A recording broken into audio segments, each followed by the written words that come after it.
Okay, Maswife on the set. So we are doing our very best here. Where I'm gonna put it? I'm gonna put it behind you. This is Kadi High. Yes.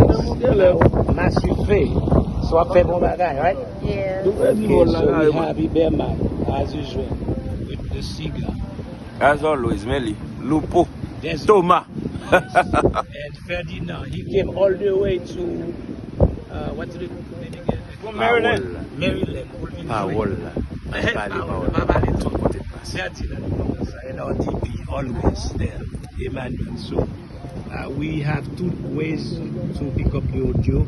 We have boom mic and also that special things. You see special mic. Nobody gonna see it, so the audio can be clean and good. Okay, and moi-même là, petit chapeau pour nous, your DP more, and we working. Maswife is coming soon. Make sure you go and follow us on Instagram. Maswife Feuilleton. Maswife. If you put MASWIFE, MASWFE, Maswife, and then you will see us and make sure you follow us. Il y a des gens qui posent une question ça. Yes. For the Maswife, in a way, what it does it mean? What it means? Pour moi-même, Haïtien qui pas connaît Maswife, comme si ou dit au monde ou fait monter mon bado.